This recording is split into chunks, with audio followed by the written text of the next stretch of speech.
right. Well, thank you so much, Sarah Bray, one of my inspirations, great friend and team member of AK Operations. She serves as the Chief Success Officer at AK Ops. And those people who follow along on our podcast have seen Amy Cole, who's the founder and CEO of that company. And I really thought this would be a good opportunity to get a unique perspective. And those that know and follow this podcast know that I talk about the different, the no growth scale phases of business, mostly talk to leaders, from a CEO or executive level as founders of the company. But Sarah, and I want to hear all about your expertise, but Sarah, is here today to talk about the perspective of that primary support role as Chief Success Officer of a very fast growing startup. So Sarah, thank you for joining me today. Sarah's also in a very unique stage of life where she is ready to have a baby any day now. So I want to talk about that too, because that's an important part of learning to, I guess, shift and pivot in different seasons of life. So thanks for joining me. If you don't mind, tell those that are listening a little bit about yourself, kind of your upbringing and how you got to AK Operations. Awesome. Well, first of all, thanks for having me. I know obviously you already had a conversation with Amy on the podcast and started as a client of ours and now become a friend. But so grew up in Milwaukee, Wisconsin, pretty typical childhood. Both of my parents worked. My mom was actually quite a rock star in business. So I really always admired that and was able to look up to someone that kind of figured out both. Now, she probably guarded me from a lot of the stuff and the struggles of being a mom and a professional at such a high level, but that was really kind of always what I aspired to be from that. So came to St. Louis about 10 years ago to go to SLU, stayed after thinking for a year or two, met a boy, and now here we are 10 years later, excuse me. Yeah, the rest is history. So I started with AK Ops actually like 3 days before lockdown. So right before COVID. Oh, wow. And have been there a little over 2 years now, 2.5 years, which in the startup world, feels like 15 years. But yeah, and really have kind of just grown from there. What was your experience, experience prior? You were pretty corporate, right? You were in the corporate world before AK Ops. So talk a little bit about that. I'd love to hear about it. So very corporate. So I spent 3 years as an internship recruiter and associate financial representative at a financial firm and wanted to go a little bit bigger. So I actually worked for Nestle for about a year between. And I love to travel. It's always been a passion of mine, but traveling for work to factories in Iowa is not quite the same as traveling for fun. Not quite as glamorous. Yeah, I actually talked to Amy right after I got back from counting fire extinguishers in like full factory garb and really just wanted more control for myself. So I really hadn't been in the startup world, but Amy knew one of my close friends from my first job. And I was like, I don't know the skills quite yet. I have a lot of experience talking to people, but I'll bet on myself any day. So Amy and I had a conversation and really the rest is history. That's awesome. So just to kind of recap, can you do, for those listening who maybe didn't hear Amy's podcast, talk a little bit about what you guys are doing and what the day-to-day looks like at AK Operations? Yeah. So really our goal at AK Operations is to help enable lean sales teams through automation to scale faster. So how can we take everything that they're doing, put automation behind it, and really help a lot of these super lean founder-led sales teams or very small sales teams just grow more quickly. So when I started in 2020 versus now, it's significantly grown. We've really added on a lot of other services. We've been able to become really integral parts of these teams. But really my day-to-day, and a typical account manager day-to-day is serving 4 to 5 clients and really working with them, pivoting strategy changes. How can we do more with the same amount? It's kind of what everyone's going through right now, but just doing more with the same amount to build and generate pipeline. So you came in as an account manager, is that right? Just kind of managing new accounts. And then how long, you said 2.5 years, which is like, a decade in startup days, but how long did it take before Amy realized that your role was going to look a little bit different there, and you're going to Yeah. kind of position more as a leader? Yeah. So about a year and a half in, I started organically becoming a trainer to some of the new account managers Right. and really just working with them. I came from operational audit. So my brain has always been there has to be a better way. There has to be a better way to organize this, to make it operate more efficiently. And that's really where my kind of role organically changed. So about a year and a half in, I became a trainer. And then 2 years in, just under 2 years in, is when I was named Chief Success Officer and really now help oversee the whole team. So, what else are we doing for clients? How can we do more? How can we provide more for them? And I think that's a really interesting, and I've had a lot of conversations with Amy about this too, but I think that for those entrepreneurs that might not instinctively think operationally, I think that it's good that, and honestly, like probably a pretty critical hire. I'm 1 full year into my startup, and in September, I'm hiring an ops person Yeah. because I want to go create more business, not necessarily, and don't necessarily, I enjoy both, but I think having a brain that instinctively thinks, what can we do better? How can we sharpen this? How can we do it better? Is just and that's really why I wanted you on the podcast, because I think Yeah. it's a perfect complement to a CEO or founder that is, focused on growth. And not that every company necessarily fits the same model. Sometimes there are CEOs that are more operationally inclined. I just think that was really smart of Amy to shift your position like that, because it sounds like it's really been a key to your growth. Absolutely. And I was the third hire, so fourth team member with Amy. And we always joke, those original cowboys are exactly who AK Ops needed to really get it off the ground. And then as we started hiring more and more team members, it was like, okay, we need to all be able to go into any client's environment and do the same things everywhere to make sure every client's getting the same experience. And that's really where we were able to scale beyond that. And grow significantly. But those original hires were exactly who Amy needed to kind of be the cowboys and just take charge and go after it. Yes. And I think, at a pivotal time, there is really a moment in time for every company. It looks different, I think, depending on the pace of the company, but there's always a moment in time where if you don't stop and focus on perfecting those processes, not that they're ever perfect, but if you don't stop and do that, it is going to single-handedly be a growth stunner. Yeah. And I think that, I always talk about the no, grow, scale phases. It's something that came to me, in my sleep. And I talk about, and knowing who you are and the clients you want to serve is the number one phase in that. Then focusing on growth, but to get to that scale, which is what you guys are doing day in, day out, get to that point.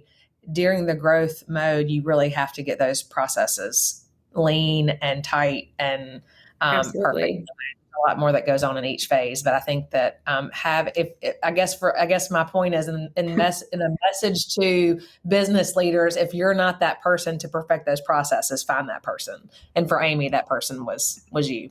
Exactly. Okay, so I like to talk about these three stages, the no, growth, scale, but talk through that both from if you don't mind, from an internal perspective of what you've seen and how you've seen AK operations grow, but then also how you help clients through different phases of their own business journey. And is there a time when you send a client off? Because I know that you've had great success in being able to kind of support a client as they build their own sales program. So talk a little bit about that. Yeah. So really from an internal perspective, we've been in a very fortunate spot that we've had product market fit. We've really seen the success with clients. And so we really knew who we were from day one. Amy really put that foundation before she even hired anybody else onto the team. Now, the growing phase is where it got a little bit more challenging for us, honestly. We were able to provide great services to clients and really continue to help them grow, but internally is where we saw a lot of that shift. And we have high achievers on our team. Everyone's very goal-oriented, which is an awesome thing, but it's a lot of personalities. We have a team of very strong women, which you've met a lot of us now. So that's where a lot of the kind of internal conflict honestly came. Yeah. And when we started working with a leadership coach, it was refreshing to hear that it's all normal and that if you aren't having that, you aren't going to be able to get through that growth phase to be able to scale. So it was just a lot of open conversations and how can we do this more efficiently?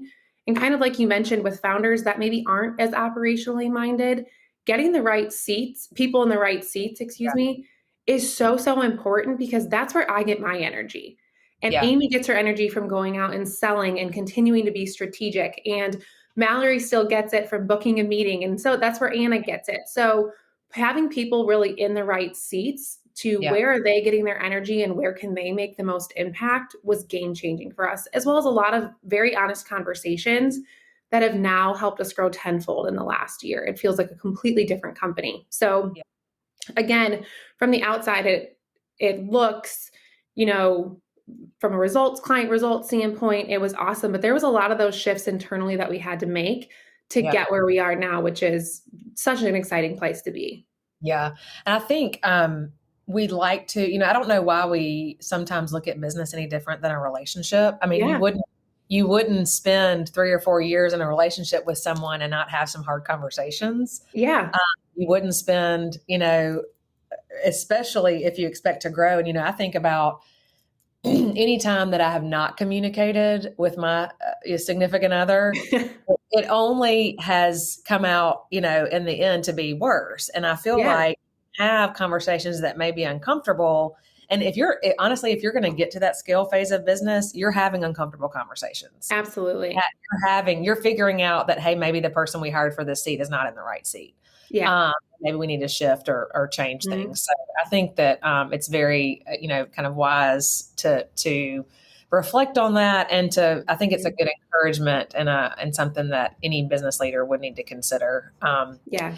So And what personally about or professionally, we have 3 pregnant women right, on our team. So if right, those conversations aren't going to come out, they'll come yeah. out when you have 3 women pregnant at the Yeah. same Well, time. and I like Amy and hiring a bunch of women, and Mhm. that I really feel like that gives our business good energy in the way that we Yeah. work, but it equally, comes. I've always been in male dominated industries, so it equally comes with, its own challenges. But I think that Yeah. in the end, it's a good thing.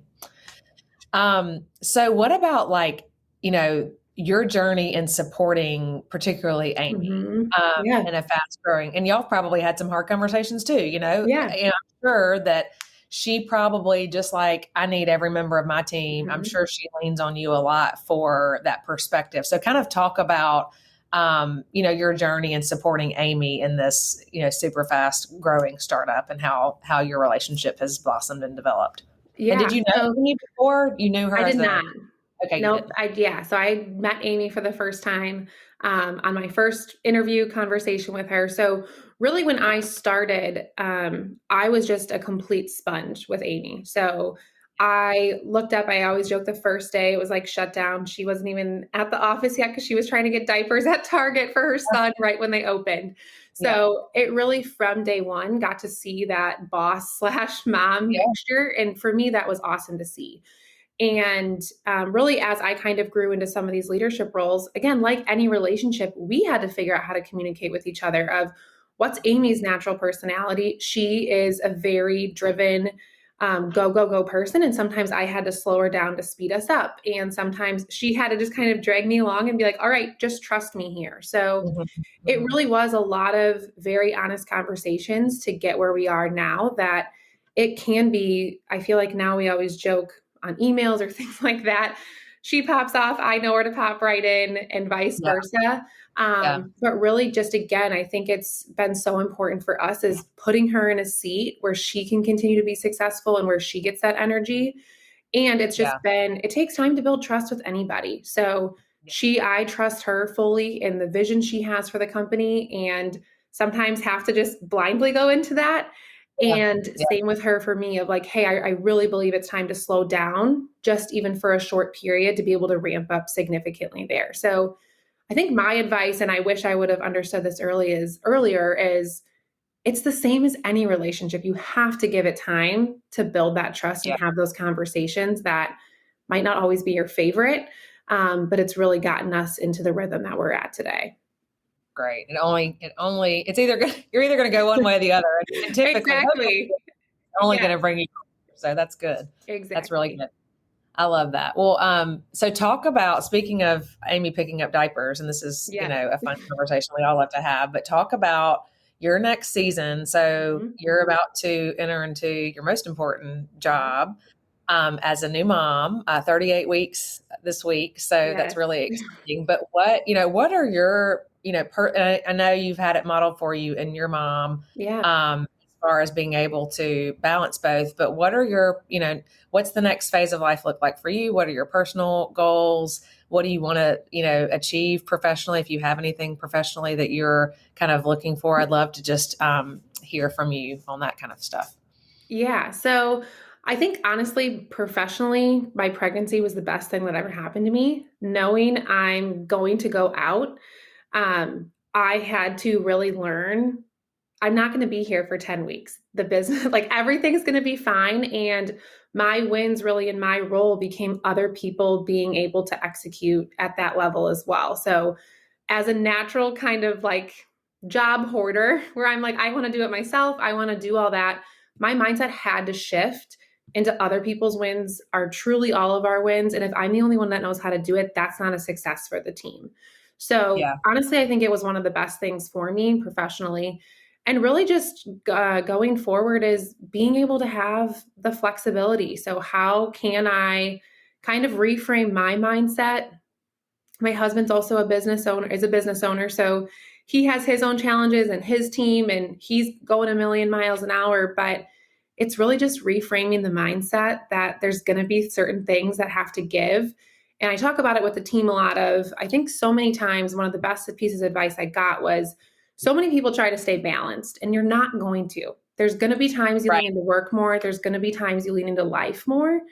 And so often it's just about, okay, what's my center? Like, where do I want to be able to come back to if I am more leaning into work one week or I am leaning more into motherhood one week, and not over pressuring myself of like, oh, I was dropping the ball here because I leaned over there. So for me, I'm really trying to like keep the word centered at the top of my mind. Again, this is my first, so much to learn, but I've really tried to get rid of the notion of balance and more come back to centered.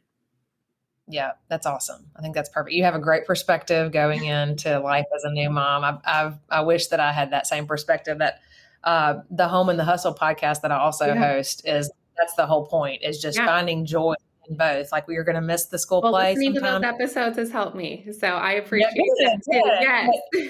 I think that we instantly, as women, look to what we're not doing rather than what we're doing. And I think that, if we could do a better job of not only for ourselves, but supporting one another. And you know what, I got carpool today, or, really, support each other in that. And I think that's really where the magic happens, and finding blessing in it.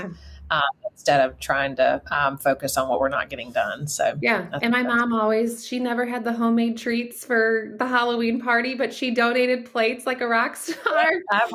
Or that's right. Was able to do some store-bought cookies, and we never had the homemade costumes, but she didn't miss a soccer game. So I think really just seeing that, now she probably struggled with it somewhat, but I'm very appreciative and lucky that I had that growing up, that she just didn't really care. She was like, you know what, this is what I can give right now. And that's going to be it. And I never feel like I missed out on a homemade Ariel costume for Halloween. It turned out just okay. That's right. I think you're doing just fine. Well, if someone wanted to find you or AK Operations, where would they go as far as on the web or LinkedIn? You're pretty active on LinkedIn, but I'm sure people may want to look you up. So let us know where to find you. Absolutely. So on LinkedIn, Sara Klaus, Klaus, and then on the just internet, amycoleoperations.com. Just come check us out. You can meet our whole team on there. There's a lot of rock stars that are really even behind Amy and I helping make all this happen. So definitely check us out on LinkedIn. Awesome. Thank you so much, Sara. Yeah. Thank you, Laura.